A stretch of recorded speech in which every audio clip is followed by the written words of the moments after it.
La palabra de Dios dice así: porque irrevocables son los dones y el llamamiento de Dios. Amén.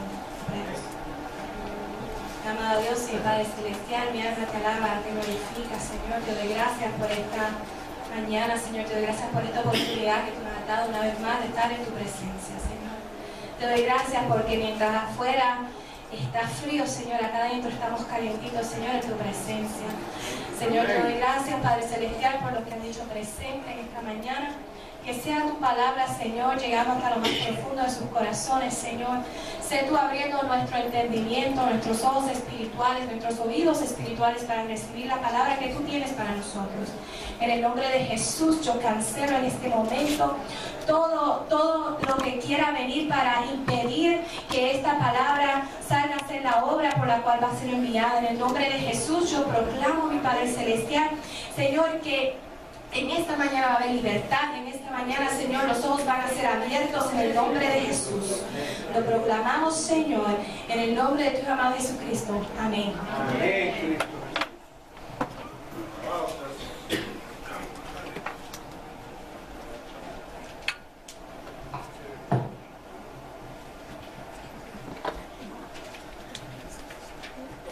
Hermanos, si vemos este versículo con el cual empezamos, que dice: porque irrevocables son los dones y el llamamiento de Dios. En el contexto en el cual este pasaje es escrito, Pablo le estaba hablando a la iglesia de Roma y le estaba explicando que los llamados, los especiales, por decir así, el pueblo escogido de Dios eran los israelitas, y que siempre serían los israelitas, mientras que ellos eran gentiles. Gentiles eran todas las otras personas que no eran israelitas. Tú y yo somos gentiles. Nosotros no somos israelitas, somos gentiles. Pero Dios, en su corazón, se le plació abrir el espacio para que no solo los israelitas recibieran a Jesús, sino también los gentiles. Por lo tanto, Pablo le estaba expresando aquí que aunque los israelitas negaron el evangelio, no lo quisieron escuchar, aún así ellos siempre serían el pueblo escogido de Dios. ¿Por qué? Por la promesa que Dios le hizo a Abraham. ¿Por qué? Porque Dios no miente, ni tampoco se arrepiente de lo que Él decreta. ¿Por qué esto es importante para nosotros? Porque entiendan que el versículo dice que los dones son irrevocables, al igual que los llamamientos. Así que vamos a estar viendo qué tiene que ver eso con nosotros hoy. Hoy vamos a empezar con dos casos bíblicos para hablar un poquito acerca de unas personas que tienen un llamado especial. Y también hoy, después que salga usted aquí hoy, usted va a tener una relación un poquito más íntima conmigo, porque yo le voy a poder dar un testimonio personal de mi parte, para que podamos ver qué es lo que el Señor nos está diciendo. Primero vamos a comenzar en 2 de Samuel, el capítulo 13.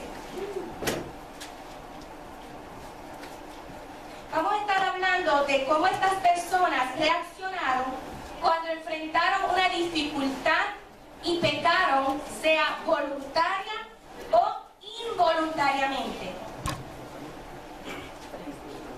Y más importante, ¿qué pasó con ellos después? ¿Qué pasó con su llamado? En 2 de Samuel 13 no voy a ir en mucho detalle porque aquí hemos hablado ya en múltiples ocasiones acerca de este episodio en la Biblia. Hemos hablado acerca de Tamar, de Absalón y de Amnón. Yo quiero enfocarme en lo que pasó después. Es lo que vamos a estar viendo. Está en el versículo 18 al 19 y dice: y llevaba ella un vestido de diversos colores, traje que vestían las hijas vírgenes de los reyes. Su criado, pues, la echó fuera y cerró la puerta tras ella. Entonces Tamar tomó ceniza y la esparció sobre su cabeza y rasgó la ropa de colores de que estaba vestida. y puesta su mano sobre su cabeza, se fue gritando. ¿Recuerdan cuando hablamos de un pecado involuntario? Un pecado involuntario. Este es el caso. Esta joven Tamar, ella fue enviada a la casa de su hermano mayor por su padre, porque el hermano estaba enfermo, que conocen la historia, enfermo. Entonces, y él pidió que su hermana fuera a cocinarle, y ella, una joven, la cual era muy inocente, muy simpática, también voy a ir a visitar a mi hermano, a hacerle una comidita, ¿verdad? Mientras que ella fue con esos planes, el joven tenía otros planes. Él no solo le robó a esta joven su inocencia, su virginidad, sino que también le robó su posición como princesa de Israel. ¿Por qué? Porque este joven, o este hombre, violó a su hermana. Él se había enamorado de tal manera de esta mujer, y yo no voy a decir enamorado, yo voy a decir que él se había... Era lujuria, era una obsesión, gracias, una obsesión que le había llegado a él, diabólica, porque una obsesión es diabólica, y él la violó. Entonces, ¿qué ocurre? Esto es un pecado involuntario. Esta joven no fue con ese pensamiento. En ningún momento ella dijo, yo voy a ir a casa de mi hermano y voy a hacer esto. Y ella hasta peleó y pidió, no hagas cosa igual, no me hagas esto. Por lo tanto, él causó una desgracia a la vida de esta joven, sin ella buscarlo. Pero la Biblia nos dice que ella se echó ceniza sobre su cabeza. Tamar avisó muerte. En la creencia oriental, cuando se tiran cenizas sobre ellos, es porque hubo muerte. Es luto. Y cuando ella fue echada afuera, ella cogió ceniza y se las tiró en la cabeza, avisando muerte. Muerte a quien ella había sido, muerte a su inocencia, muerte a la princesa de Israel.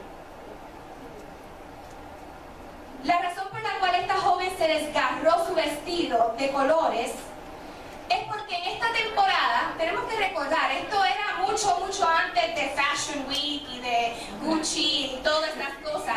La gente no tenía dinero primero, ni era tan fácil adquirir telas de colores. Esto era algo bien preciado.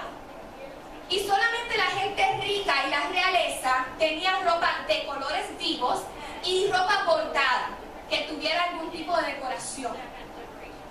La persona común y corriente, ellos tenían, tú sabes, se tiraban pieles encima o tenían tela gruesa, dura, no era una seda rica, no. Era solo para ellos mantenerse calientitos, ¿verdad? Pues entonces, al ella desgarrar su ropa, una ropa de colores, bordada, hermosa, ella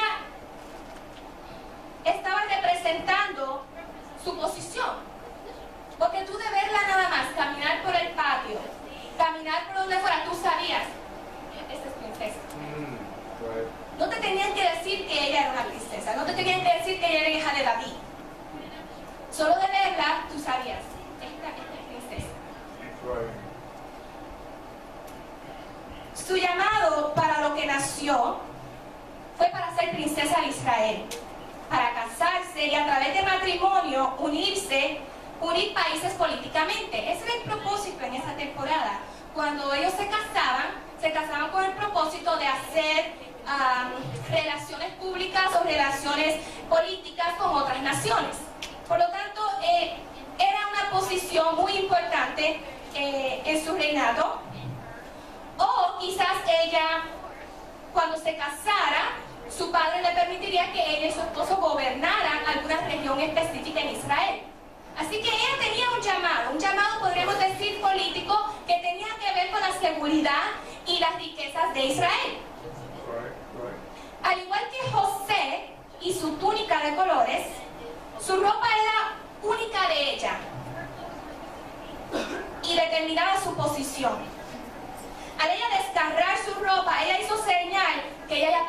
posición. Ella estaba haciendo claro que ella había muerto a su llamado como princesa de Israel. Puso su mano sobre su cabeza y se fue gritando. Al ella ser echada de la casa de su hermano mayor por un criado. ¿Qué se imagina? Una princesa que la cojan del brazo, digamos así, un criado que para esa temporada ellos no podían ni tocar ni mirar a los ojos a la realeza, y él la cogió del brazo y la arrojó de la casa de su hermano. Le estaba diciendo: tú no vales nada. Él la tiró afuera para que todo el mundo viera cómo estaban tratándola, que ya ella no tenía valor. Él lo hizo de esa manera también, Amnón lo pidió de esa manera, para que todos vieran que ella fue la culpable. Que ella fue la que los sedujo. Ella fue la que los sedujo a él pecar y a él hacer un mal. Él no fue el culpable, fue ella. Por eso esta joven salió corriendo desesperada.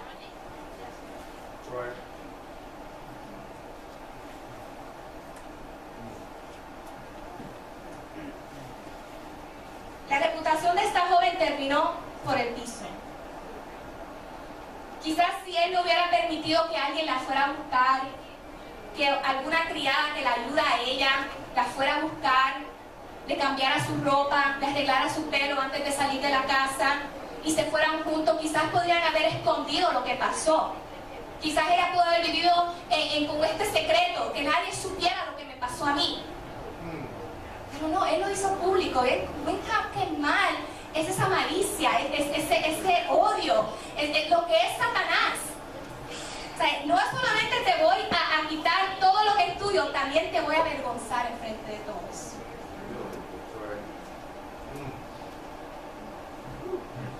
Tamar corrió a casa de su hermano, donde no recibió consuelo, sino que su hermano de sangre, que era Absalón,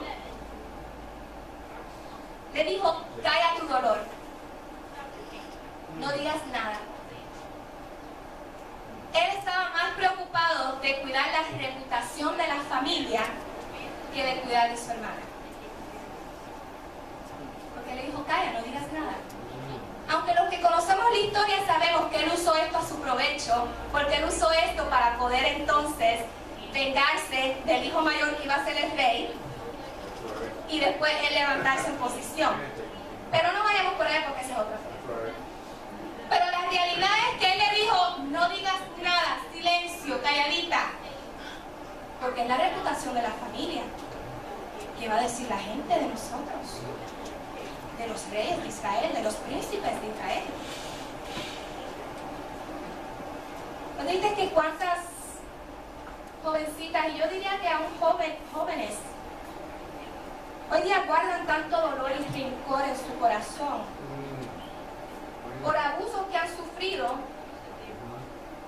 pero tienen el temor del que dirán. ¿Qué dirán? Por guardar la reputación de familias, o aún así guardar la reputación del que la atacó. Y si saben que esa persona y esa persona que tiene su nombre es importante. Tamar vivió el resto de su vida en la casa de su hermano Absalón, separada de la gente. Ella nunca se casó, nunca tuvo familia, nunca logró su llamado como princesa de Israel. Ella fue rechazada por todos los que la amaban. Su padre David, yo quiero mucho a David, no me malinterprete, yo quiero mucho a David, pero a mí me gusta porque ahí vemos en realidad la humanidad de David. Hay gente que se cree que David era perfecto, era de acuerdo al corazón de Dios, pero David en realidad tenía mucho todavía que aprender. Y su padre David, cuando él había oído que Absalón estaba enfermo, él corrió a ver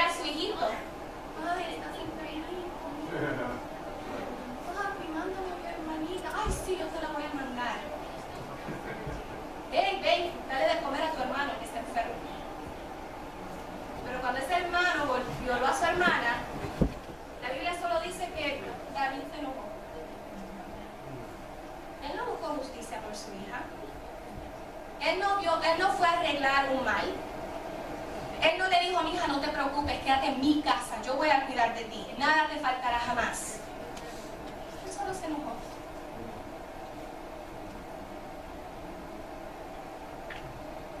Tamar vivía bajo la ley, y aunque injusto ante nuestros ojos, ella se tuvo que someter a su tragedia y aprender a vivir con ella. La ley la condenaba y no le permitía salir del hoyo en que la habían puesto. Nunca logró conocer su verdadero llamamiento o propósito. Su tragedia cortó su llamado. La tragedia que ella no fue buscando y recibió, la cortó. Pero ahora quiero que veamos a otra persona. Esta es otra persona que tenía también un llamado muy especial. Así que vamos a ir a Juan 1:42.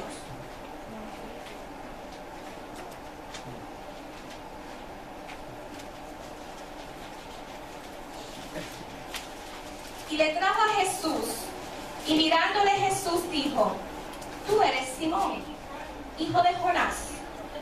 Tú serás llamado Cefas, que quiere decir Pedro. Desde antes de Simón saber ni quién era Jesús, ya Jesús sabía quién era Simón. Y ya Jesús sabía quién iba a ser Simón. Y lo llamó Pedro. En este siguiente pasaje, al haber pasado Pedro ya más tiempo con Jesús, pudo entonces recibir la claridad en su llamado. Porque usted se imagina que alguien llegue donde usted le diga: ya no serás Luis, ya ahora vas a ser Pablo. Y tú, ok, y esa persona te sigue llamando: oye Pablo, ven conmigo. Y no, por eso usted nota que siempre se le dice Simón Pedro, Simón Pedro. Yo creo que lo hicieron para que él se acostumbrara a escuchar el Pedro, para entonces después poder decir: no, yo soy Pedro. Entonces le decían Simón Pedro, Simón Pedro. Eso no se lo dio su madre lo llamó Simón. Jesús le dijo Pedro. ¿Okay? Por eso le decían que Simón Pedro. Entonces me imagino que él se sentía como que, ¿y este por qué? Ok, porque Pedro tenía que significar piedra. Piedra. Entonces, me imagino que Simón decía: bueno, tan duro soy, tan brusco soy, tan duro de corazón soy que me llamo piedra. Pero está bien, lo dijo el maestro, está bien, yo lo acepto, lo que diga él, yo lo acepto. Ahora vamos a la segunda vez. Esto lo va a ver en Mateo 16, del 15 al 19. Porque ahora Jesús le habló con más claridad acerca de su llamamiento. Él les dijo, este es Jesús: ¿y vosotros? ¿Quién decís que yo soy? Respondiendo Simón Pedro dijo: tú eres el Cristo, el Hijo del Dios viviente. Entonces le respondió Jesús: bienaventurado eres, Simón, hijo de Jonás, porque no te lo reveló carne ni sangre, sino mi Padre que está en los cielos. Y yo también te digo que tú eres Pedro, y sobre esta roca edificaré mi iglesia, y las puertas del Hades no prevalecerán contra ella. Y a ti te daré las llaves del reino de los cielos, y todo lo que atares en la tierra será atado en los cielos, y todo lo que desatares en la tierra será desatado en los cielos. ¿Vio cuánta claridad le dio ahora a su nombre? Dijo: no solo eres una piedra, eres la piedra en la cual yo voy a fundar mi iglesia. ¿Okay? Él vio las maravillas, compartieron como amigos íntimos. Él era uno de los 3 más íntimos de Jesús. Pedro abandonó su negocio y siguió a Jesús. El carácter de Pedro cambió de un pescador brusco, rudo o un discípulo de Cristo a ser un discípulo dedicado a Cristo. Quiero que entienda ese cambio, porque aquellos de nosotros que hemos luchado y trabajado duro para lograr tener nuestro trabajo, una seguridad o tener nuestro propio negocio, que de repente un día venga un hombre y te diga: venga, que te voy a hacer un pescador de hombres. Y dejó todo y se fue. Lo dejó, dice que él lo dejó y él se fue. Y él siguió a Jesús. Eso era su negocio. Y no solo era su corría con otras personas, porque los otros discípulos también trabajaban con él. Le dijo, ven, sígueme. Ese fue el cambio que hubo en Pedro. Y los pescadores no eran personas de clase media, que andaban por ahí hablando muy bien hablado, no, eran hombres bruscos, eran rudos, eran hombres que hablaban mal, que hablaban, hasta podemos decir quizás hasta sucierías, ellos eran bruscos, eran fuertes. O sea, y hubo un cambio en su vida. Él se convirtió en un discípulo de Jesús, y lo que Jesús le dijera, él hacía. Y cuando Jesús lo reprendía, él lo recibía. Hubo un cambio en la vida de este hombre. Él se dedicó a la enseñanza de Jesús. Pero lo triste es que el día le llegó, en el cual Pedro, después de ser advertido por Jesús, pecó. Jesús se lo dijo: antes que el gallo cante, me vas a haber negado 3 veces. Y Pedro dijo: yo,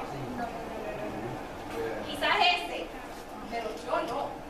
Yo, a ti, negarte, jamás. Él estaba bien seguro. Pero lo triste es que sí pecó. Todos conocemos la historia, ¿verdad? Se estaban llevando a Jesús.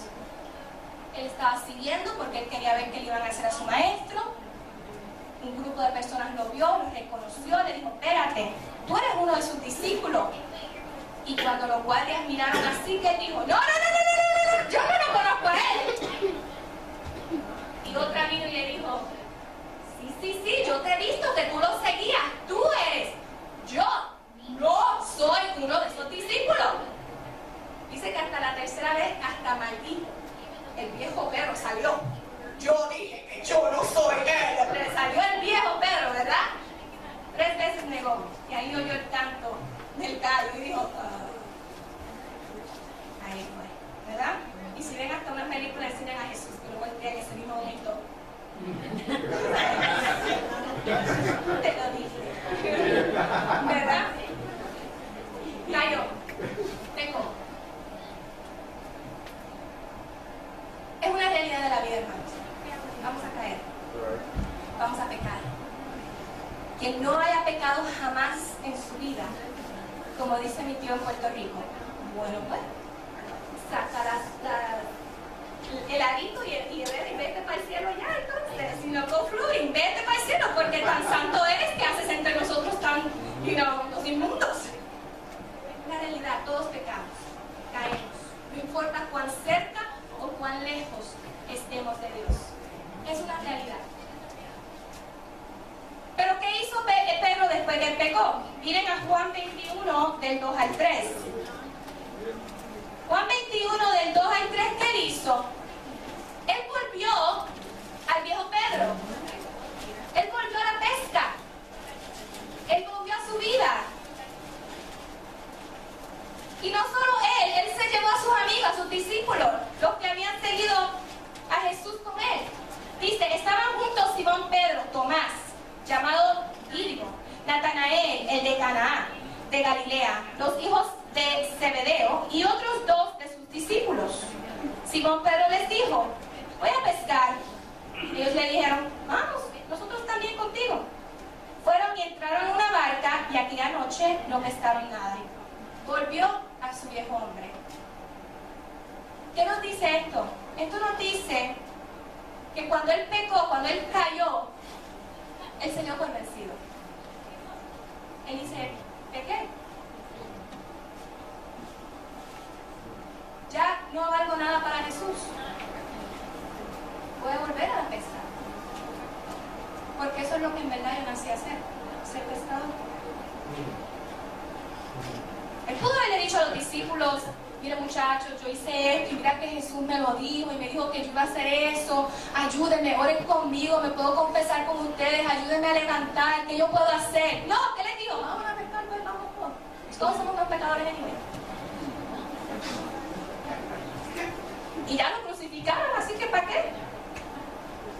O sea, en un momento, como todo lo que había creído por 3 años, caminando con Jesús, viendo las maravillas de Jesús,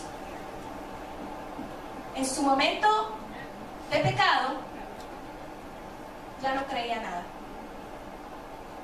recordó al viejo hombre. ¿Cuántos de nosotros hemos caminado con Jesús? Nos hemos sentado a la mesa con el Padre, hemos recibido nuestro llamamiento, pero a la primera caída nos damos por vencidos. Pedro, al igual que Tamar, vio su llamamiento muerto. Aquí está esta roca, cayó y se hundió. Ya no hay más nada conmigo. Yo me puedo identificar con estos personajes. Al igual que Tamar, yo nací en un hogar cristiano. Fui criada bajo la palabra de Dios y había muchas grandes expectativas para mí. Fui educada en la sana doctrina. La gente me veía y sin yo decir nada sabían que yo era cristiana. Porque a mí me educaron cómo hablar, cómo caminar, cómo vestirme, cómo relacionarme, que yo no tenía que anunciarles soy cristiana, lo podían identificar fácilmente. Mi pureza, virtud e inocencia era obvio y yo estaba muy orgullosa de ser cristiana. Y muy orgullosa de ser quien yo era. Yo trabajaba bien duro para cumplir lo que se esperaba de mí. Pero criada en un hogar cristiano y añádele a eso un hogar hispano, no es fácil. No es fácil. Y quizás ustedes, nuestros hermanos angloparlantes, quizás me digan, mira, Liz, es lo mismo en este lado. Y si es así, pues está bien. Pero yo le puedo decir de mi experiencia personal, de lo que yo viví. Y ser hispana, mujer y cristiana, me puede decir, es una carga así, que no es fácil. No es fácil. Como jóvenes, a nosotras nos inculcan la importancia de nuestra virtud y la honestidad. A nosotras las mujeres se nos dice que lo único que importa en una joven es nuestra reputación. Si perdemos nuestra reputación, lo perdemos todo.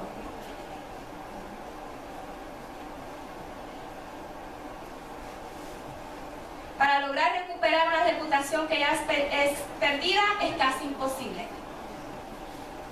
Y a mí me decían, un buen hombre no va a querer algo que ha sido marchitado. Así que tienes que guardar y guardarte bien para que un buen hombre se case contigo. Eso eran las pláticas. A mí no me platicaban de, mira, esto es lo que tienes que hacer. No, era, te cuidas. Cuídate bien. Porque ya después, ningún hombre quiere algo que ya han tocado. Y eso es lo que te inculcaban en tu mente, continuamente. Y uno, salí. No te hablaban de lo que, la bendición que había en tu virtud, en tu pureza, sino que te hablaban de la consecuencia que venían por ella. Yo por eso cuando leo la historia de Tamar, yo puedo entender bien claro su desesperación. Porque al igual que Pedro, yo recibí un llamado de Dios, no muy claro, pero lo recibí bien temprano en edad, tendría como unos 12, 13 años. Y yo siempre he sido bien unida con mi papá, bien unida. Siempre compartíamos, salíamos juntos, y yo lo respetaba, y yo lo admiraba mucho. Lo que mi papá me dijera a mí, yo lo recibía por hecho. Yo no dudaba, yo no peleaba, yo entendía, ok, papi lo dijo, es así. Punto y se acabó. Y una vez mi papá, habíamos salido, estábamos en el carro, y mi papá me dijo, Idaliz, desde que tú eres chiquita, tú siempre me has dicho que tú quieres ser o abogada o una secretaria ejecutiva. Ay, los sueños de una niña, esas eran las dos profesiones que yo solo sabía, ¿verdad? Y decía que yo quería ser o abogada porque nunca me callaba, o quería ser secretaria ejecutiva porque mi mamá era una secretaria ejecutiva en su trabajo, y pues como ella se vestía y como iba, pues a mí me gustaba, ¿verdad?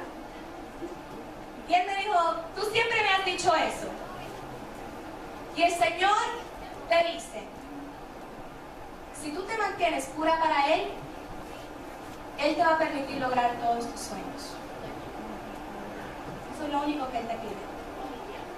Y yo a los 12, 13 años, digo, ok, está bien. No te preocupes de eso, papi.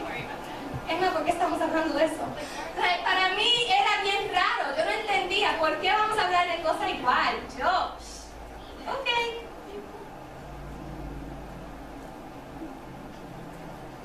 Al igual que Pedro fue advertido, una segunda vez, fue el pensamiento, perdón. Pero anyways, el punto es que yo no entendía por qué me tenían que hablar así o por qué me tenían que ver esto. Ahora como adulta, cuando uno piensa, yo dije, wow, esa fue la primera advertencia de Dios para mí. Fue una advertencia. Pero yo no lo vi de tal manera porque era tan joven, yo no lo entendía. Al igual que Pedro, el que fue advertido por Jesús, que él negaría a Jesús 3 veces, yo dije, yo jamás haría cosa igual. Un año después, mis padres fueron a visitar a una señora que había sido su pastora de jóvenes cuando ellos eran jóvenes, que estaba visitando por acá en Virginia. Y la fueron a visitar y yo fui con ellos. Y esa señora pidió orar por mí. Dijo, ¿puedo orar con la niña antes que se vaya? Y yo, pues, orar por mí, ¿verdad? Y cuando ella oró por mí, ella le dijo a mis padres, en esta joven yo veo una rosa blanca. Cuídenla, que no se la marchiten. Y yo, ok. Qué bonita es una rosa blanca. Es más, creo que fui y compré un collar que tenía una rosita blanca y todo, creo que si no me equivoco. Tenía como, yo diría que tenía como 14 años ya para ese entonces. Y yo, ok. Y mis papás, oh, sí, claro, ¿verdad? Entonces, pero entonces a la edad de 15 años, a mí mis padres me permitieron tener un novio. Y este novio me llevaba a mí 2 años y medio. Me llevaba 2 años y medio, yo tenía 15, así que hagan la matemática. Yo era la joven inocente, yo ni sabía, les voy a decir, esta es la verdad. En esa edad yo ni sabía cómo un bebé se formaba. Así de inocente a mí me criaron. A mí me criaron bien inocente. Y hasta el sol de hoy, las que me conocen íntimamente saben que yo ese tema, ustedes no saben cuánto yo luché con el Señor para hablar esto. Que yo eso no lo hablo, ¿no? A mí me criaron con eso. Es una señorita, eso no se habla, eso no se dice. Es su reputación, ¿cómo la van a oír hablando de esas cosas? ¿No? Sí fui criada. Y no hay nada malo con eso, no me malinterpreto, que no hay nada malo con eso. ¿Okay? Pero solo quiero que ustedes tengan una imagen en su mente de cómo era yo, quién era yo. ¿Okay? Lo triste era que nosotros no nos dimos cuenta, ni mis padres ni yo nos dimos cuenta de la trampa que Satanás nos estaba poniendo. Hemos advertido 2 veces y no nos habíamos dado cuenta. Ese fue el peor año de mi vida. Te digo hasta ahora, tengo 33 años y de mis 33 años de vida, ese fue mi peor año de mi vida. Y mira que mi hermano falleció. Ese fue mi peor año. Ese noviazgo fue lo peor que pudo haber habido en mi vida. Lo terminó mi mamá. Mi mamá dijo, no, hasta aquí llegó, justificado, no más. Lo terminó mi mamá. Pero lo triste fue que, al igual que Tamar, no fue terminado, sino después que mi reputación fue destruida. Yo avergoncé el nombre de su familia. Y no solo aquí en el estado de Virginia, sino en Puerto Rico también. Porque si su familia es como la mía, que no se cuenta y que no se sabe. Todo el mundo sabe, todo el mundo. Y no solo lo saben las familias, lo saben los vecinos y también los primos segundos, terceros, cuartos, y uno dice, ¿quién es ese? Y todos lo saben. ¿Es la verdad o no? Así somos, ¿verdad? Todos tienen que saberlo todo. Y añádele a eso, iba a una iglesia hispana, así que, ¿verdad? Aquí eso no se da, hermanos. Aquí nosotros no somos así. Por eso no me oyen a mí por teléfono. Yo por eso no tengo que hablar nada con nadie. ¿Verdad?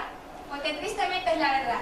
Así que todo el mundo en la iglesia sabía lo que estaba pasando, incluye a mi familia aquí en Virginia. Yo creo que sí, yo tenía esta familia en Texas y creo que hasta los de Texas también. Yo tenía una vergüenza, hermano, que yo no podía ni mirar. Yo dejé de ir a la iglesia. Yo dejé de ir, porque yo tengo una vergüenza. Y yo le di gracias a Dios porque ese mismo verano, ya mi papá se había ido para Puerto Rico. Nos íbamos de Virginia. Y yo dije, por lo menos, no voy de Virginia. Puedo empezar otra vez en Puerto Rico. Y llegué a Puerto Rico y ya todo el mundo lo sabía. Y yo, qué bien. Mi papá, los muchachos se había metido en la iglesia donde yo iba a ir a Puerto Rico y había dicho todo también. Así que se podrán imaginar, mi vergüenza me seguía por donde quiera que yo iba. Ajá, sí, así es. Mario, mi testigo ahí.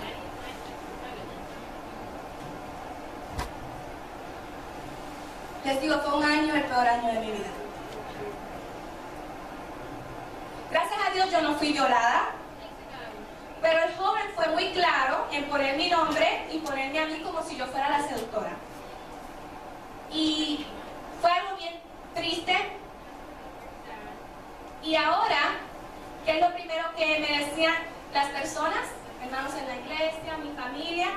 Tú no te diste a respetar. Eso te pasa a ti por no darte a respetar. Porque siempre es la culpa de nosotras, ¿verdad?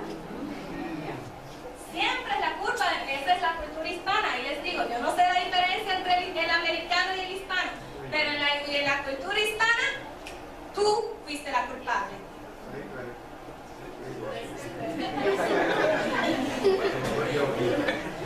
No te diste a respetar, ahí está la consecuencia.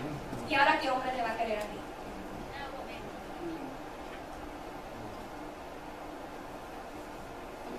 Alabado sea Dios.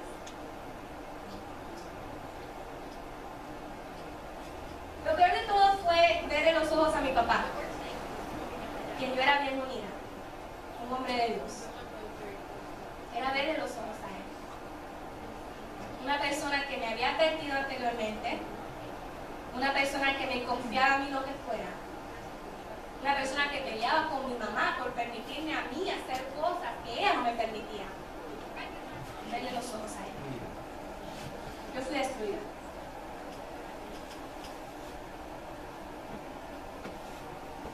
En la iglesia hoy día, aunque vivimos bajo la gracia, nos encanta someter la ley.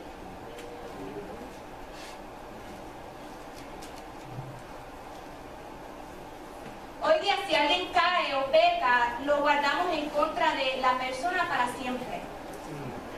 Y la persona se castiga a sí mismo,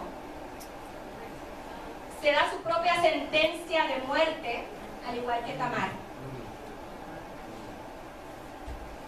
Y no me malinterpreten, porque yo sé que yo estuve mal, yo sé que yo también tuve mi error, y yo en eso yo no le digo a usted que no, ay, pobrecita yo, no, yo sé que yo estuve mal. Y yo entiendo mi pecado.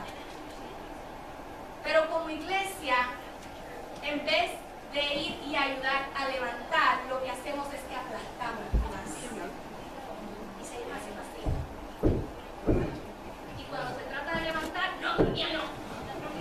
No estás lista. Te falta. Al punto que uno dice, ¿para qué me trato de levantar? Para eso me quedo donde estoy.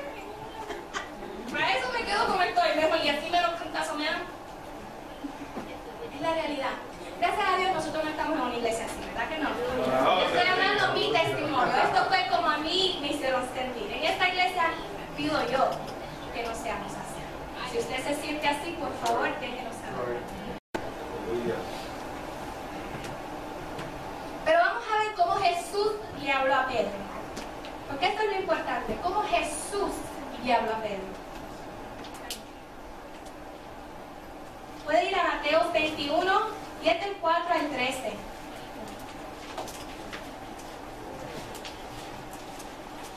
Y dice, cuando ya iba amaneciendo, se presentó Jesús en la playa. Mas los discípulos no sabían que era Jesús. Y les dijo, hijitos, ¿tenéis algo de comer? Les respondieron, no. Él les dijo, echad la red a la derecha de la barca y hallaréis. Entonces la echaron y ya no la podían sacar por la gran cantidad de peces. Entonces aquel discípulo a quien Jesús amaba dijo a Pedro, es el Señor. Simón Pedro, cuando oyó que era el Señor, se ciñó la ropa y se echó al mar. Y los otros discípulos vinieron con la barca arrastrando la red de peces, pues no distaban de tierra sino como 200 codos. Al descender a tierra, vieron brasas puestas y un pez encima de ellas, y pan. Jesús les dijo, traed de los peces que habéis de pescar. Subió Simón Pedro y sacó la red a tierra, llena de grandes peces, 153, y aun siendo tantos, la red no se rompió. Les dijo Jesús, venid, comed. Y ninguno de los discípulos se atrevía a preguntarle, ¿tú quién eres?, sabiendo que era el Señor. Vino pues Jesús y tomó el pan y les dio, y asimismo del pescado. Jesús llegó a ellos de la misma manera que le había llegado la primera vez. Si ustedes recuerdan, ¿cómo? ¿Was it in John? Lo siento. Fue en Juan 21, lo siento. ¿Lo tengo que leer otra vez? Ahí lo marca y ustedes lo leen en sus cabezas, ¿ok? Perdónenme, pero era Juan. Pero Jesús les llegó de la misma manera que le había llegado la primera vez. Si ustedes recuerdan, Jesús llegó donde Simón y le dijo, me puedo montar en tu barca, échala para atrás para yo poder predicarle a la multitud. Y después que él predicó le dijo, tira la red, y él dijo, Señor, si hemos estado pescando toda la noche, y digo, tírala. Y cuando la tiraron, sacaron un montón de peces. Le vino de la misma manera. ¿Qué significa esto? Un nuevo comienzo. Jesús le dio un nuevo comienzo. Un nuevo encuentro con Jesús. Similar al primero, con la misma, con el mismo amor, con las mismas intenciones.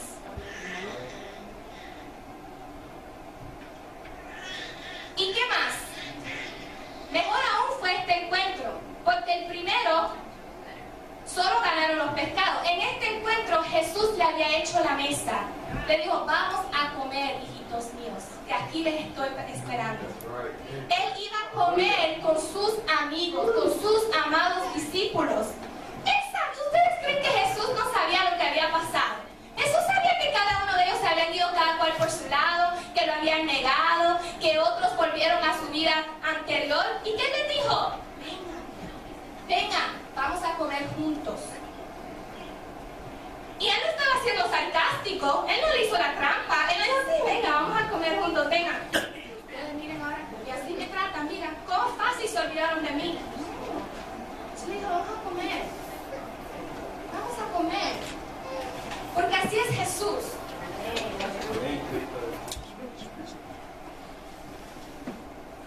Fíjense que Tamar nunca recibió tal amoroso gesto después de su caída. Ni su padre la llevó a visitar,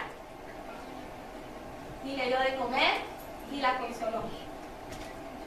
Yo doy gracias a Dios por Jesús. Porque Él es nuestro restaurador. El que nos espera en la mesa listo para levantar, hablar, restaurar y recordarnos de nuestro llamado. Porque nosotros no vivimos bajo la ley. Porque no importa lo que la sociedad diga. Porque no importa lo que nuestra cultura diga. Nosotros vivimos bajo la gracia de Jesús. Por 5 años yo guardé en mi corazón esa vergüenza. Porque es lo que era una vergüenza. Yo ni hablaba el tema. Cuando alguien me quería hablar del tema, yo cambiaba el tema, pero así. Yo quería omitirlo de mi vida como si nunca hubiera pasado. Y en silencio yo sufría. Yo sufría mi pérdida en silencio. Yo continuaba yendo a la iglesia y ya yo le había pedido perdón a Dios. Y yo sabía que Dios me había perdonado. Pero en mi interior yo misma me seguía castigando por mi pecado. Cuando yo me transferí de la universidad en Puerto Rico a la universidad acá en Virginia, mi primer semestre yo no lo pude pagar. Era muy caro. Y yo nunca pensé que iba a ser así. Porque en Puerto Rico te permiten ir pagando el semestre hasta el fin del semestre. Si ya tú saldas ese semestre, entonces te dejan entrar al próximo. Acá no. Antes de tú poner mi pie en el salón de clase, tiene que estar saldo esa cuenta. Imagínate, cuando a mí me llega una cuenta de $5,000 que tenía que pagar en una semana, yo no podía. Y yo me puse a orar y orar y decía, Señor, por favor, tú me abriste la puerta para yo entrar a la universidad, por favor. Y ese día, nunca se me olvida, el último día que tenía para pagar, yo lloré todo el día en el trabajo. Yo trabajaba en una tienda y las lágrimas solo me bajaban, yo poniendo las cosas que la gente compraba en la bolsa y dándose, y yo llorando, y la gente miraba, ¿tú estás bien? Así, yo llorando, yo haciendo la caja registradora y lloré todo el día. Yo lloré todo el día, porque en mi temprana edad de 19 años, ese era mi sueño. Mi sueño era terminar mis estudios. ¿Por qué? Porque una vez más me habían puesto también ese yugo. Tú tienes que terminar estudios. No vas a ser nadie sin estudios. Sin estudios tú no vas a lograr nada. Tienes que tener tus estudios. Entonces yo decía, yo nunca voy a ser nadie. No puedo ni tan siquiera estudiar. Y recuerdo que llegué a mi casa esa tarde y yo me senté en las escaleras y yo lloraba y mi papá vino y me decía, Idalys, ¿qué te pasa? Y le dije, papi, por primera vez en 3 años, yo le hablé de tal manera a mi papá y le dije, papi, yo le fallé a Dios. Y yo no me mantuve pura como Él me pidió. Y ahora yo nunca voy a poder estudiar. Yo solo lloraba. Y por primera vez en mi vida yo vi a mi padre llorar. Por primera vez en mi vida yo vi a mi padre llorar. Mi padre me dijo, Idalys, no, ese no es Dios, eso no es lo que Dios tiene para ti. Yo dije, no, papi, yo depravé, yo lo hice mal y esta es mi consecuencia de mi pecado y tengo que aceptarlo. Pero yo le doy gracias a mi Dios, porque mi Dios, en mi ignorancia, yo creía conocer el carácter de Dios, pero Dios aún así me dijo, no. Y yo estudié, terminé mis estudios, no fue fácil, tuve que trabajar mucho, tuve que estudiar mucho, tuve que hacer muchas cosas, pero lo hice.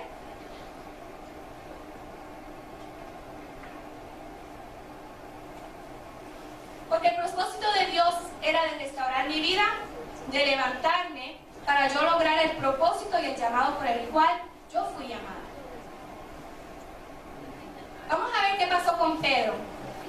Juan 21:15. Cuando hubieron comido, Jesús dijo a Simón Pedro, Simón, hijo de Jonás, ¿me amas más que estos? Le respondió, sí, Señor, tú sabes que te amo. Él le dijo, apacienta mis corderos. Volvió a decirle la segunda vez, Simón, hijo de Jonás, ¿me amas? Pedro le respondió, sí, Señor, tú sabes que te amo. Le dijo, pastorea mis ovejas.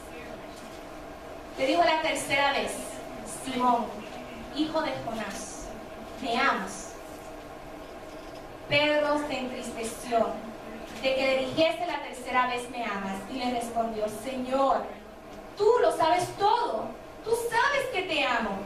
Jesús le dijo, apacienta mis ovejas.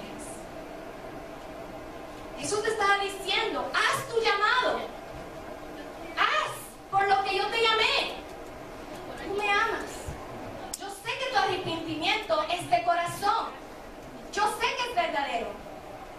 Ve y haz la obra.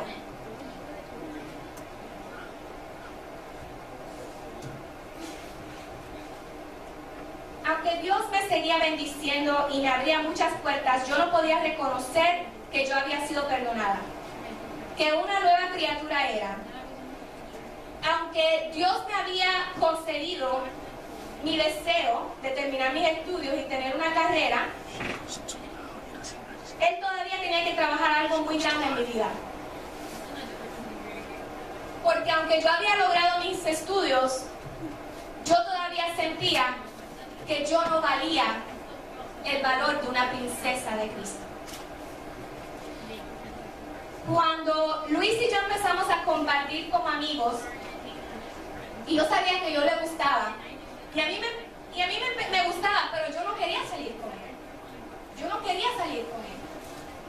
Y yo peleaba, yo decía, no, es que yo no quiero salir con él. Y quizás la gente pensaba que era porque yo era muy orgullosa, porque yo creía mucho de mí, pero era el contrario, hermano.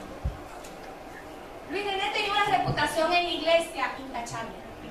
Nunca había tenido novia. Nunca le habían conocido novia. Y no porque fuera feo.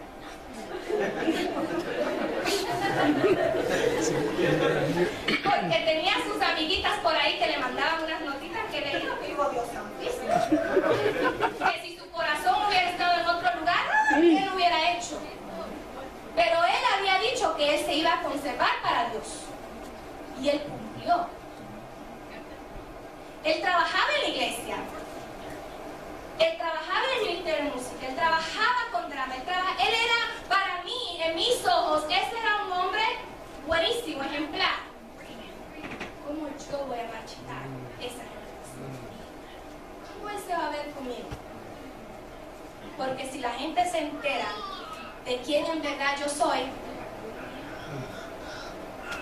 hermano, eso es lo que pasa cuando a ti te meten tanto en la cabeza. ¿Qué pasa contigo cuando tú caes? Ya tú no vales nada.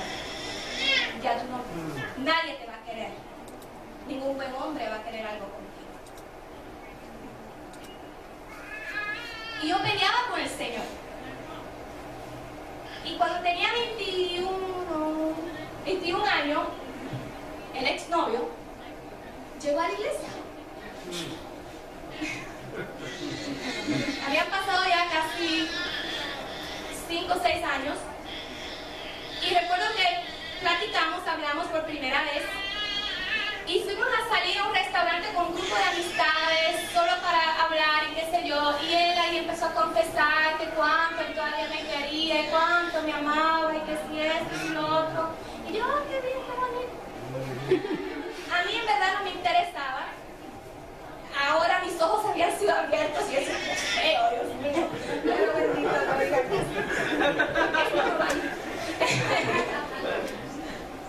Pero, mire, no estaba interesada. Pero esa noche, el diablo me empezó a mirar mi mente. Y esa noche el diablo me decía, pero fíjate, si terminas con él, él fue el único. Nadie más. Y mira, para que no haya nadie, mejor él. Es ingeniero, tiene estudios.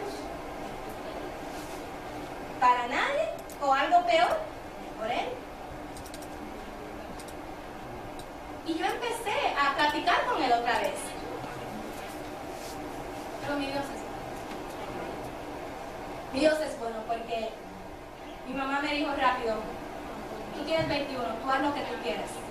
Yo no te puedo mandar ya. Pero lo que sí te voy a decir, ni yo ni tu padre estamos de acuerdo en esto. Ni te lo vamos a aprobar. Ahora, si tú quieres, es tú con Dios. Pero yo no estoy de acuerdo. Y yo decía, Señor, ¿pero qué es esto? ¿Pero qué pasa? Y esa noche yo literalmente veía un zapato que me pateaba la cara, así, literalmente. Y yo empecé a orar, y yo decía, Señor, ¿qué es esto? Señor, ¿por qué? Yo cerraba los ojos, y es lo que yo veía cuando cerraba mis ojos. Yo decía, Señor, ¿qué es esto? Y el Señor me dijo a mí, ¿cuántos años has luchado por levantarte? ¿Cuántos años me has pedido para ahora darte otra vez a Satanás que se burle de ti? ¿Otra vez? Es digo, mayores cosas tengo.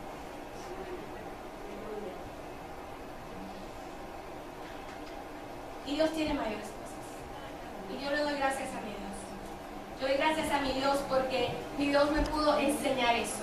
Porque Él pudo traer personas a mi vida que me ayudaron a limpiar mi corazón y a recibir lo que Dios tiene para mí. Yo doy gracias a mi Dios porque me dio un buen hombre que me ama, un buen hombre que me respeta, un buen hombre que jamás en la vida me ha sacado a mí en cara nada de mi pasado. Jamás. Que al contrario, ¡ay, qué linda mi esposita! Dios, Dios. Aún sin maquillaje me quiere, ser mi buen hombre. Ustedes no saben cómo amanecer. Pero eso es lo que Dios tiene para mí. Y aún mayores cosas tiene Dios. Aquí hay personas que han recibido llamados, dones, promesas, que en un momento dado han pecado contra Dios y sienten que le fallaron a Dios. Sienten que ya Dios no te puede usar. Ya has sido machacado o machacado. Ya has fracasado. Pero Dios te dice, irrevocables son los dones y el llamamiento mío. Has caído, has pecado, levántate. Pide perdón, recibe el perdón. No sigas en luto como Tamar. No te tires en luto como Tamar. Tírate de la barca como Pedro y nada, Jesús. Su mesa está lista para ti. Dios está llevando a esta iglesia por un procedimiento de liberación y restauración, porque muchos han sido llamados. Muchos dones están escondidos. Nosotros vivimos bajo la gracia de Jesús. Y Él te dice que tú puedes seguir hacia adelante. Yo viví 5 años de mi vida con esa carga del pecado. No viva más con esa carga. No viva más con esa carga. ¿Pequé? Ok.